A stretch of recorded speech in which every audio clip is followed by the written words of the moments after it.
इस कहानी की शुरुआत में हमें दिखाया जाता है कि मिशिगन नाम की एक स्टेट के एक छोटे से शहर एन आर्बर में एक हाई स्कूल का स्टूडेंट डेविड अपने स्कूल का एक और सामान्य दिन खत्म करता है। पूरे दिन के बाद वह घर जाने से पहले हिम्मत जुटाता है क्योंकि आज वह कुछ खास करना चाहता है। डेविड अपने ही क्लास की लड़की मिली से बहुत प्यार करता है। वह काफी समय से उसके लिए एक छोटा सा गिफ्ट लेने की कोशिश कर रहा था और आज वह मौका मिल गया। वह मिली को एक सुंदर स्नो ग्लोब देता है जो वह पेरिस से लाया था। मिली गिफ्ट देखकर मुस्कुराती है और उसे धन्यवाद कहती है। वह सच में खुश दिखती है और डेविड को लगता है कि उसका दिन बन गया। लेकिन यह अच्छा पल ज्यादा देर तक नहीं चलता क्योंकि तभी वहाँ मार्क नाम का एक बुली आ जाता है। मार्क बुरी मुस्कान के साथ आता है और मिली के हाथ से स्नो ग्लोब छीन लेता है। डेविड गुस्से में आ जाता है और मार्क से कहता है कि वह उसे वापस दे दे, लेकिन मार्क उसकी बात नहीं सुनता और उल्टा उसे चिढ़ाने लगता है। मार्क बिना सोचे समझे स्नो ग्लोब को पास की जमी हुई झील में फेंक देता है। ये देखकर डेविड बिना देर किए उसे बचाने के लिए दौड़ पड़ता है। वह बर्फ पर कदम रखता है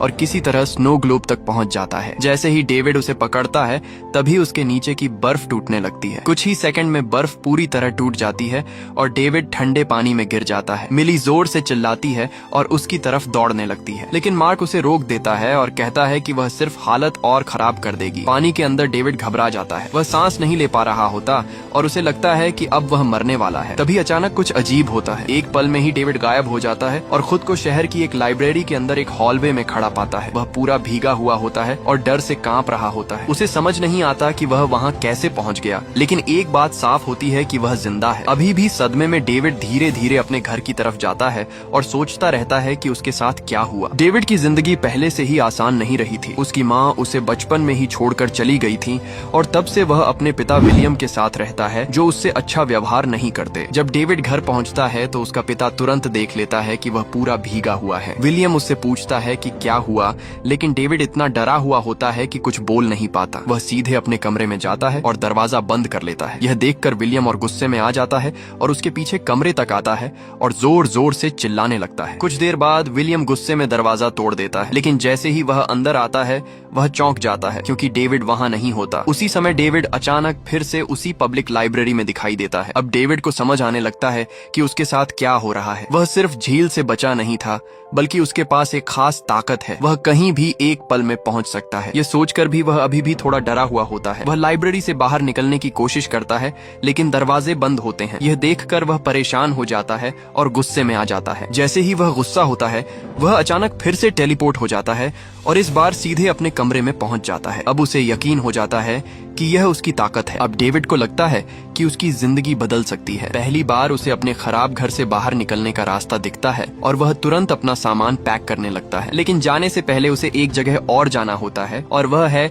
मिली का घर। दूसरी तरफ मिली पूरी तरह टूट चुकी होती है क्योंकि उसे लगता है कि डेविड झील में मर गया। वह अपने कमरे में लेटी होती है और लगातार रो रही होती है। तभी उसे अपने गार्डन से आवाज सुनाई देती है और वह बाहर जाकर देखती है। वहाँ जमीन पर वही स्नो ग्लोब रखा होता है जो डेविड ने उसे दिया था। यह देखकर वह हैरान हो जाती है और समझ नहीं पाती कि यह वहाँ कैसे आया। बिना किसी को बताए डेविड शहर छोड़ देता है और एक नई जगह चला जाता है जहाँ वह एक छोटा होटल रूम किराए पर लेता है और पहली बार अकेले रहने लगता है। नई जगह पर अकेले रहते हुए डेविड अपनी ताकत को समझने की कोशिश करता है। उसे जानना होता है कि वह कैसे काम करती है और कितनी दूर तक जा सकता है। इसलिए वह शहर के एक खुले स्क्वायर में जाकर प्रैक्टिस शुरू करता है। शुरुआत में वह ठीक से कंट्रोल नहीं कर पाता। एक बार वह गलत जगह टेलीपोर्ट हो जाता है और सीधे एक पेड़ से टकरा जाता है जिससे वह जमीन पर गिर जाता है। उसे दर्द होता है लेकिन वह रुकता नहीं है। कुछ देर बाद डेविड अपने होटल रूम में वापस आता है और एक टूरिस्ट गाइड देखने लगता है। उस किताब में दुनिया की कई फेमस जगहों की तस्वीरें होती हैं और वह उन्हें ध्यान से देखने लगता है। फिर वह अपनी ताकत का इस्तेमाल करके उन जगहों पर जाने की कोशिश करता है। धीरे धीरे वह बार बार टेलीपोर्ट करके अपनी पावर को बेहतर समझने लगता है और उसका कॉन्फिडेंस बढ़ता जाता है। एक बार वह अचानक एक बिल्डिंग के अंदर पहुंच जाता है और उसे एहसास होता है कि वह इस जगह को पहले देख चुका है। तभी उसे समझ आता है कि वह उन्हीं जगहों पर जा सकता है जिन्हें उसने देखा है या याद करता है। अब डेविड को अपनी ताकत पर पूरा भरोसा हो जाता है और वह एक खतरनाक प्लान बनाता है। वह सोचता है कि इस ताकत का इस्तेमाल करके वह बहुत पैसा कमा सकता है। अगले दिन वह एक बैंक में जाता है और वहाँ के सिक्योरिटी गार्ड से बात करता है। वह नॉर्मल तरीके से उससे कस्टमर रेस्टरूम के बारे में पूछता है ताकि किसी को शक न हो। बैंक के अंदर जाते हुए वह हर चीज को ध्यान से देखता है। जब वह वॉल्ट के पास से गुजरता है तो वह उसे अच्छे से याद करने की कोशिश करता है ताकि बाद में वहाँ टेलीपोर्ट कर सके। रात होने पर डेविड अपने प्लान को शुरू करता है। वह अपने टूल्स तैयार करता है और सीधे बैंक के बाथरूम में टेलीपोर्ट हो जाता है ताकि कोई उसे देख न सके। वहाँ से वह अपनी ताकत का इस्तेमाल करके सीधे वॉल्ट के अंदर पहुंच जाता है। कुछ ही मिनटों में वह वहाँ से बहुत सारा पैसा लेने लगता है और उसे अपने पास जमा करता है। डेविड यही काम बार बार अलग अलग बैंक्स में करता है। धीरे धीरे उसके पास इतना पैसा इकट्ठा हो जाता है जितना उसने कभी सोचा भी नहीं था। अब उसके पास सब कुछ होता है जो वह चाहता था। वह अपनी पसंद की हर चीज खरीदता है और एक बहुत बड़े लग्जरी अपार्टमेंट में रहने लगता है। समय के साथ उसकी ताकत और भी मजबूत होती जाती है। वह अब बहुत आसानी से टेलीपोर्ट कर सकता है और मजे के लिए अपने अपार्टमेंट में एक कमरे से दूसरे कमरे में जाता रहता है। इतनी बड़ी ताकत होने के बावजूद डेविड किसी की मदद नहीं करता। वह सिर्फ अपने बारे में सोचता है और अपनी जिंदगी को एंजॉय करता है बिना किसी की परवाह किए। वह अपनी पावर का इस्तेमाल करके दुनिया घूमता है। कभी खाली बीचेस पर सर्फिंग करता है तो कभी इजिप्ट के पुराने मॉन्यूमेंट्स पर खड़ा होकर नजारा देखता है। दूसरी तरफ एक घने जंगल के अंदर रोलैंड नाम का एक आदमी अपनी टीम के साथ नजर आता है। वे सब हथियारों से लैस होते हैं और चुपचाप आगे बढ़ रहे होते हैं। वे लोग पेड़ों के बीच इलेक्ट्रिक वायर ट्रैप्स लगा रहे होते हैं। जैसे ही कोई उन वायर्स को छूता है उसे तुरंत झटका लगता है और वह पकड़ा जाता है। जल्द ही पता चलता है कि ये लोग हंटर्स हैं जो जंपर्स को ढूंढते हैं। जंपर्स वही लोग होते हैं जिनके पास टेलीपोर्ट करने की ताकत होती है, जैसे डेविड के पास है। जब भी ये हंटर्स किसी जंपर को पकड़ते हैं तो उसे बिना किसी दया के मार देते हैं। यह उनके लिए एक मिशन होता है और वे इसे बहुत गंभीरता से लेते हैं। उसी रात डेविड अपने लग्जरी अपार्टमेंट में वापस आता है और सोचता है कि वह पूरी तरह सुरक्षित है, लेकिन जैसे ही वह अंदर आता है वह चौंक जाता है। रोलैंड पहले से ही वहाँ उसका इंतजार कर रहा होता है। वह डेविड को पकड़ लेता है और उसे सवाल पूछना शुरू करता है कि वह इतने सालों से कैसे बचा हुआ है। डेविड बचने के लिए टेलीपोर्ट करने की कोशिश करता है, लेकिन रोलैंड अपने हथियार से उसे बिजली का झटका देता है जिससे उसकी पावर काम नहीं करती। अब डेविड फंस जाता है और कुछ नहीं कर पाता। रोलैंड उसे बार बार पूछता है कि वह इतने समय तक कैसे छिपा रहा और किसी को पता नहीं चला। डेविड जवाब नहीं देता और चुप रहता है। रोलैंड गुस्से में आकर उसे और जोर से मारता है और उसे कंट्रोल करने की कोशिश करता है। डेविड किसी तरह बचने की कोशिश करता है और अपने अपार्टमेंट के दूसरे हिस्से की तरफ टेलीपोर्ट करने की सोचता है, लेकिन बिजली के कारण वह कमजोर हो जाता है। फिर भी वह कोशिश करता है और दूसरे फ्लोर पर गिर जाता है। रोलैंड उसका पीछा करता है और उसे फिर से पकड़कर जोर का झटका देता है। वह फिर से वही सवाल पूछता है, लेकिन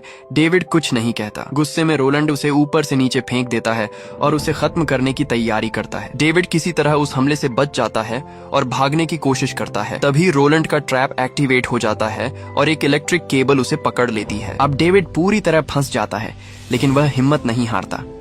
वह अपनी आखिरी ताकत का इस्तेमाल करता है और वहां से टेलीपोर्ट करने की कोशिश करता है। इस बार वह अपने छिपे हुए वॉल्ट में पहुंच जाता है जहां उसने पैसा रखा होता है। वहां से वह एक टूल लेकर केबल को काट देता है और आखिरकार वहां से भाग निकलता है। रोलैंड गुस्से से भर जाता है और तुरंत अपने कम्युनिकेशन सिस्टम से बाकी हंटर्स को अलर्ट करता है। वह आदेश देता है कि डेविड को हर हाल में ढूंढा जाए। अगले दिन डेविड जिंदा तो होता है, लेकिन बहुत डरा हुआ होता है। वह सोचता है कि अब उसे मिली से मिलना चाहिए और वह उसके घर की तरफ जाता है। जब डेविड मिली के घर पहुंचता है तो दरवाजा उसकी माँ खोलती है। उसे देखकर वह हैरान भी होती है और खुश भी, क्योंकि वह समझ चुकी थी कि डेविड मर चुका है। डेविड उससे मिली के बारे में पूछता है। उसकी माँ बताती है कि अब मिली शहर के एक बार में काम करती है और अपनी जिंदगी आगे बढ़ाने की कोशिश कर रही है। यह सुनते ही डेविड तुरंत वहाँ जाने का फैसला करता है। बार में पहुंचकर जब डेविड मिली को देखता है तो उसे एहसास होता है कि वह बदल चुकी है और अपनी जिंदगी जी रही है। यह देखकर डेविड थोड़ा रुक जाता है और सोचने लगता है कि क्या उसे उसके सामने जाना चाहिए। वह वापस जाने के लिए मुड़ता है, लेकिन तभी मार्क वहां आ जाता है। वह डेविड को पहचान लेता है और जोर जोर से चिल्लाने लगता है, जिससे सबका ध्यान उनकी तरफ चला जाता है। डेविड किसी परेशानी में नहीं पड़ना चाहता, इसलिए वह वहां से जाने की कोशिश करता है, लेकिन मार्क उसे उकसाता रहता है। शोर सुनकर मिली भी उनके पास आ जाती है और दोनों को देखती है। बात करते समय मार्क फिर से मिली का मजाक उड़ाने लगता है। यह देखकर डेविड गुस्से में आ जाता है और सीधे मार्क के चेहरे पर मुक्का मार देता है। मार्क भी जवाब देता है और डेविड को बाहर खींच ले जाता है। वहाँ वह उसे मारता है और सोचता है कि उसने उसे हरा दिया है और वह जीत गया है, लेकिन अगले ही पल डेविड उसे पकड़ लेता है और अचानक टेलीपोर्ट कर देता है। एक पल में दोनों एक बैंक के वॉल्ट के अंदर पहुंच जाते हैं और मार्क डर के मारे कांपने लगता है। वह समझ नहीं पाता कि क्या हुआ और अपनी जान की भीख मांगने लगता है। डेविड उसे वहीं छोड़ देता है और वापस बार में आकर मिली से बात करता है। मिली उससे पूछती है कि वह इतने सालों से कहाँ था। डेविड झूठ बोलता है और कहता है कि उसने बैंक में नौकरी की और बहुत अमीर बन गया। फिर वह उसे बताता है कि वह रोम जाने का प्लान बना रहा है, क्योंकि मिली हमेशा वहां जाना चाहती थी। वह उसे अपने साथ चलने के लिए कहता है और मिली बिना सोचे मान जाती है। कुछ ही समय बाद दोनों रोम पहुंच जाते हैं और वहां घूमने लगते हैं। दूसरी तरफ रोलैंड पुलिस स्टेशन में पहुंचता है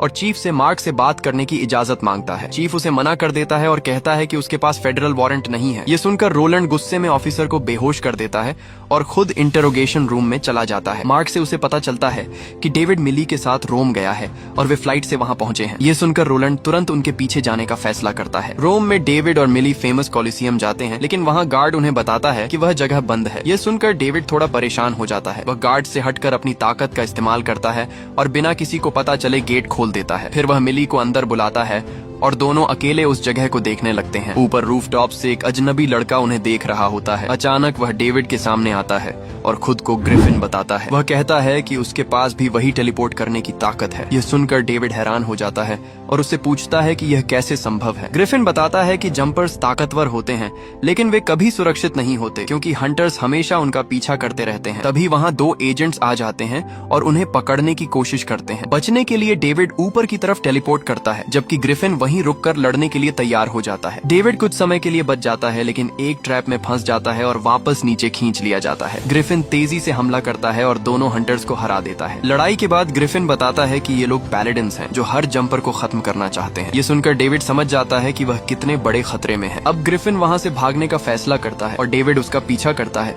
लेकिन ग्रिफिन उसे मना करता है और दूर रहने को कहता है। बाद में जब डेविड मिली के साथ जाने की कोशिश करता है तो पुलिस उन्हें पकड़ लेती है और पुलिस स्टेशन ले जाती है। मिली डेविड को छोड़ने की विनती करती है, लेकिन कोई उसकी बात नहीं सुनता। इसी बीच एक और अजीब घटना होती है जब एक औरत अचानक डेविड के सामने आती है और वह उसकी माँ मेरी होती है, जो सालों पहले उसे छोड़कर चली गई थी। वह बिना कुछ समझाए उसकी हैंडकफ्स खोल देती है और उसे तुरंत वहाँ से जाने को कहती है। वह उसे चेतावनी देती है कि मिली को साथ मत ले जाना, वरना उसकी जान खतरे में पड़ सकती है। डेविड यह सब सुनकर हैरान हो जाता है और जवाब जानने की कोशिश करता है, लेकिन तभी एक ऑफिसर उसे पकड़ने की कोशिश करता है। बचने के लिए डेविड उसे इजिप्ट के एक स्टैच्यू पर टेलीपोर्ट कर देता है। फिर वह वापस आकर मिली से मिलता है और उसे तुरंत शहर छोड़ने को कहता है। मिली समझ नहीं पाती कि क्या हो रहा है, लेकिन वह उसके साथ एयरपोर्ट चली जाती है। फ्लाइट से पहले डेविड उसे कहता है कि वह उसके साथ नहीं जा सकता क्योंकि वह उसे खतरे में नहीं डालना चाहता। यह सुनकर मिली दुखी हो जाती है और अकेले प्लेन में चली जाती है। दोस्तों, अगर यहाँ तक कहानी मजेदार लग रही है तो वीडियो को लाइक जरूर करना और चैनल को सब्सक्राइब कर लेना और कमेंट में बताना कि आपको ये ट्विस्ट कैसा लगा, क्योंकि आगे और भी मजा आने वाला है। दूसरी तरफ रोलैंड डेविड के पुराने घर जाता है और उसके पिता विलियम से बात करता है। वह खुद को एजेंट बताकर डेविड के बारे में पूछता है। विलियम कहता है कि उसने डेविड को कई सालों से नहीं देखा और उसे नहीं पता कि वह कहाँ है। वह यह भी बताता है कि उसकी माँ उसे बचपन में छोड़कर चली गई थी। उधर ग्रिफिन अपने ठिकाने पर होता है और एक मरे हुए पैलेडिन के पास बैठकर गेम खेल रहा होता है। तभी अचानक डेविड वहां पहुंच जाता है और उससे जवाब मांगता है। डेविड ग्रिफिन से पूछता है कि जंपर्स का शिकार क्यों किया जाता है जब उन्होंने कुछ गलत नहीं किया होता। ग्रिफिन उसे सच्चाई बताता है कि बहुत पुराने समय से पैलेडिन्स जंपर्स के पीछे पड़े हैं। वह कहता है कि पैलेडिन्स का मानना है कि जंपर्स का होना ही गलत है और एक दिन वे इंसानों के लिए खतरा बन जाएंगे। यह सब सुनकर डेविड परेशान हो जाता है और डरने लगता है। ग्रिफिन उसे यह भी बताता है कि पैलेडिन्स अपने टारगेट्स को पकड़ने के लिए पूरे परिवार तक को खत्म कर देते हैं। यह सुनते ही डेविड घबरा जाता है और तुरंत अपने पिता के घर टेलीपोर्ट करता है। जब वह वहां पहुंचता है तो उसका दिल टूट जाता है क्योंकि उसका पिता अब जिंदा नहीं होता। बिना समय गंवाए वह उसे उठाकर हॉस्पिटल ले जाता है, लेकिन हालत बहुत खराब होती है। अगले दिन डेविड फिर ग्रिफिन के पास आता है। ग्रिफिन कैजुअली बताता है कि उसने एक और पैलेडिन को खत्म कर दिया और उसकी बॉडी ओशन में फेंक दी। डेविड उससे रोलैंड को ढूंढने में मदद मांगता है ताकि वह मिली को बचा सके, लेकिन ग्रिफिन उसे रोकता है और कहता है कि रोलैंड बहुत खतरनाक है और उसे दूर रहना ही सही है। डेविड मानने को तैयार नहीं होता और कहता है कि जब तक रोलैंड जिंदा है तब तक मिली सुरक्षित नहीं है, लेकिन ग्रिफिन फिर भी मना कर देता है और उसे खुद अपने प्रॉब्लम संभालने को कहता है। ग्रिफिन की बात को नजरअंदाज करके डेविड उसका टेलीपोर्ट ट्रेल फॉलो करता है। कुछ ही सेकंड में वह एक जापानीज रेस्टोरेंट की किचन में पहुंच जाता है। बाहर आकर वह टोक्यो की बिजी स्ट्रीट पर ग्रिफिन का पीछा करता है। वह उसे समझाने की कोशिश करता है कि अगर वे दोनों साथ काम करें तो रोलैंड को हरा सकते हैं, लेकिन ग्रिफिन फिर भी मना करता है और एक कार शोरूम में टेलीपोर्ट करता है। वहां से दोनों एक लग्जरी कार ले लेते हैं और और शहर में तेजी से घूमने लगते हैं। वे कार के साथ टेलीपोर्ट करते हुए ट्रैफिक में अजीब मूव्स करते हैं। इस दौरान ग्रिफिन उसे एक जंपर की कहानी बताता है जिसने ज्यादा पावर यूज करके खुद को ही खत्म कर लिया था। लंबी रात के बाद आखिर ग्रिफिन मान जाता है कि वह डेविड की मदद करेगा और मिली को ढूंढने में साथ देगा। दोनों तुरंत एयरपोर्ट टेलीपोर्ट करते हैं, लेकिन वहां पहुंचकर उन्हें पता चलता है कि मिली की फ्लाइट 1 घंटे पहले ही उतर चुकी है। वे दोनों अलग अलग रास्तों पर उसे ढूंढने का फैसला करते हैं। ग्रिफिन अपने वेपन्स लेने जाता है जबकि डेविड सीधे मिली के घर पहुंचता है। जब वह उसे पाता है तो वह आखिर सच्चाई बता देता है। वह कहता है कि उसने बैंक में कोई काम नहीं किया और वह सब झूठ था। वह उससे तुरंत उसके साथ चलने की विनती करता है क्योंकि वह खतरे में है। तभी डेविड को अचानक खतरे का एहसास होता है और उसे पता चल जाता है कि रोलैंड वहां पहुंच चुका है। बिना समय गंवाए वह खुद और मिली को ग्रिफिन के हाइडआउट में ले जाता है। कुछ ही देर में पैलेडिन्स वहां पहुंच जाते हैं और बिल्डिंग में घुस जाते हैं। रोलैंड एक ट्रैकिंग स्प्रे से डेविड के टेलीपोर्ट का रास्ता ढूंढ लेता है। हंटर्स एक मशीन चालू करते हैं जिससे जंपर्स के छोड़े हुए टेलीपोर्ट होल्स फिर से खुल जाते हैं। उस पोर्टल के जरिए वे ग्रिफिन के बेस तक पहुंच जाते हैं। डेविड और ग्रिफिन मोटे कंक्रीट के पीछे छिप जाते हैं ताकि कोई उन्हें देख न सके। छिपते हुए डेविड की नजर एक फोटो पर पड़ती है जिसमें उसकी माँ होती है। वह एक पल के लिए ध्यान खो देता है और इसी दौरान एक पैलेडिन उसे देख लेता है। तुरंत रोलैंड उसे इलेक्ट्रिक ट्रैप से पकड़ लेता है और वह हिल नहीं पाता। रोलैंड उसके पास आता है और डैगर उठाकर उसे मारने की तैयारी करता है। डेविड उससे पूछता है कि पैलेडिन्स इतनी नफरत क्यों करते हैं जब जंपर्स ने कुछ गलत नहीं किया। रोलैंड ठंडे अंदाज में जवाब देता है कि जंपर्स अपनी ताकत से बिगड़ जाते हैं और एक दिन इंसानों के लिए खतरा बन जाते हैं, इसलिए उन्हें खत्म करना जरूरी है। तभी ग्रिफिन फ्लेम थ्रोवर लेकर हमला करता है और पैलेडिन्स को पीछे हटने पर मजबूर कर देता है। इससे डेविड की जान बच जाती है, लेकिन रोलैंड बच निकलता है। रोलैंड फिर से हमला करता है और इस बार ग्रिफिन को इलेक्ट्रिक केबल से पकड़ लेता है। उसे लगता है कि अब वह जीत गया है। वह ग्रिफिन को बताता है कि उसी ने उसके परिवार को मारा था। यह सुनते ही ग्रिफिन गुस्से से भर जाता है और जोरदार हमला करता है। वह रोलैंड को टेलीपोर्ट करते हुए एक दीवार से टकराता है और उसे बाहर फेंक देता है। इस दौरान मिली छिपकर डेविड को ढूंढने की कोशिश कर रही होती है। ग्रिफिन फिर से हमला करता है और एक बस को टेलीपोर्ट करके रोलैंड पर गिरा देता है, जिससे पूरा बेस तबाह हो जाता है। चारों तरफ अफरा तफरी मच जाती है। मिली ये सब देखकर डर जाती है और समझ नहीं पाती कि क्या हो रहा है। ग्रिफिन पैलेडिन्स को पीछे हटने पर मजबूर करता है और रोलैंड किसी तरह पोर्टल से भाग निकलता है। वह सीधे मिली के घर पहुंच जाता है और वहीं से लड़ाई जारी रखने की सोचता है। ग्रिफिन भी उसका पीछा करता है और दोनों फिर से आमने सामने आ जाते हैं। इसी बीच मिली किसी तरह डेविड को आजाद कर देती है। डेविड उससे माफी मांगता है और उसे सुरक्षित जगह ले जाने की तैयारी करता है। तभी ग्रिफिन वापस आता है और बताता है कि उसने पोर्टल मशीन चुरा ली है, जिससे अब हंटर्स फंस गए हैं और बाहर नहीं आ सकते। लेकिन जैसे ही पोर्टल बंद होने वाला होता है, रोलैंड आखिरी बार अटैक करता है और एक केबल से मिली को पकड़कर उसे पोर्टल के अंदर खींच लेती है। मिली को पोर्टल के अंदर खींचते ही डेविड घबरा जाता है और जोर से चिल्लाता है कि वह उसके पीछे जाएगा। वह तुरंत टेलीपोर्ट करने की कोशिश करता है, लेकिन ग्रिफिन उसे रोक देता है और एक नया प्लान बताता है। ग्रिफिन कहता है कि वह मिली के घर पर एक बॉम्ब भेजना चाहता है जहां सारे पैलेडिन्स इकट्ठा हुए हैं। उसका मानना होता है कि एक ही बार में सबको खत्म किया जा सकता है। यह सुनकर डेविड समझ जाता है कि ग्रिफिन अपना कंट्रोल खो चुका है और ऐसा करने से मिली भी मर सकती है। बिना समय गंवाए डेविड उस बॉम्ब को पकड़ लेता है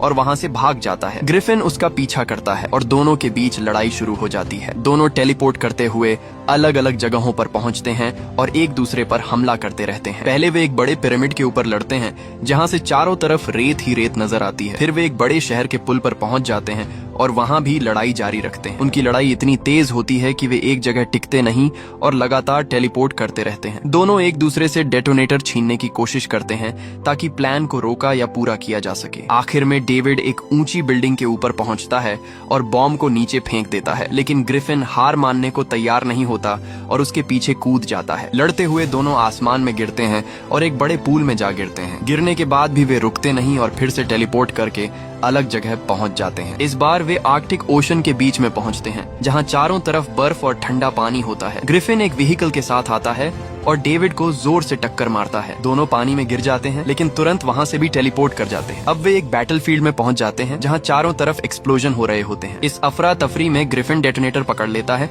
और जाने से पहले डेविड को अलविदा कहता है। तभी आसपास के पावर टावर्स गिरने लगते हैं और हालात और खराब हो जाते हैं। डेविड तुरंत ग्रिफिन को पकड़ लेता है और उसे टेलीपोर्ट करके हाई वोल्टेज पावर लाइंस के बीच ले जाता है। वहां बिजली के झटके से ग्रिफिन हार जाता है और लड़ाई खत्म हो जाती है। अब डेविड तुरंत एन आर्बर लौटता है क्योंकि उसे मिली को बचाना होता है। वह चुपचाप उसके घर की तरफ जाता है, लेकिन यह एक ट्रैप निकलता है। पैलेडिन्स उसे पकड़ लेते हैं और उसके शरीर के चारों तरफ इलेक्ट्रिक केबल्स लपेट देते हैं, जिससे वह हिल नहीं पाता। दर्द और गुस्से में डेविड अपनी पूरी ताकत इस्तेमाल करता है। जमीन हिलने लगती है और मिली का घर टूटने लगता है। डेविड पूरी ताकत से टेलीपोर्ट करता है और घर का एक हिस्सा अपने साथ लेकर शहर की नदी में पहुंच जाता है। पानी में गिरते ही घर टूटने लगता है और दोनों डूबने के खतरे में आ जाते हैं। मिली खुद को आजाद करती है और तैरकर डेविड के पास पहुंचती है। उसे बचाने के लिए डेविड घर के बचे हुए हिस्से को टेलीपोर्ट करके पब्लिक लाइब्रेरी में ले जाता है, जिससे वह पूरी तरह टूट जाता है। दोनों किसी तरह बच जाते हैं और सांस लेने की कोशिश करते हैं। मिली धीरे धीरे डेविड के पास आती है, लेकिन तभी मलबे में से रोलैंड बाहर निकल आता है। डेविड तुरंत मिली को सुरक्षित जगह भेजता है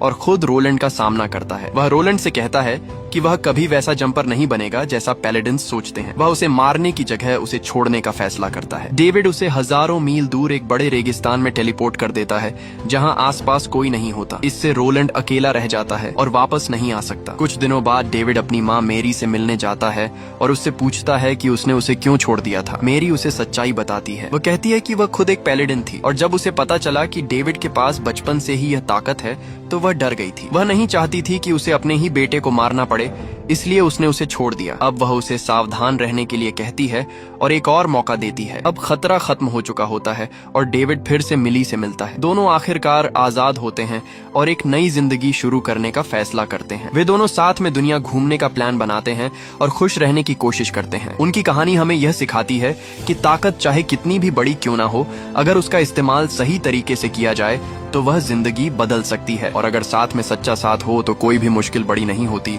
और हर रास्ता आसान बन जाता है। इसी के साथ इस कहानी का अंत होता है। अगर आपको यह कहानी पसंद आई हो तो अपने थॉट्स जरूर बताना और ऐसे ही और स्टोरीज के लिए चैनल को सब्सक्राइब और वीडियो को लाइक करना ना भूलें।